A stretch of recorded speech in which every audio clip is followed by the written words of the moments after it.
What did your parents blame you for that turned out to be their own fault? 1. When I was 13, I begged my mom to let me go stay at a friend's house. Her brother was sick, and I ended up catching the flu from him. My dad was fighting congestive heart failure, though I didn't know it at the time. When I caught the flu, I passed it to him, which turned into pneumonia and hastened his death. In her grief, my mother told me it was my fault he died, that if I hadn't caught the flu, Dad would still be alive. I lived with that guilt for years, feeling as if I had murdered my dad.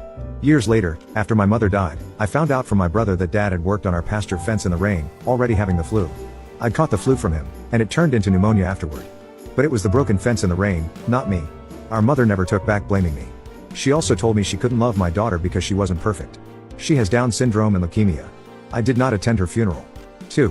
One day when I was in high school, I arrived home to discover several mostly empty bottles of alcohol from my mother's liquor cabinet sitting out on the kitchen counter.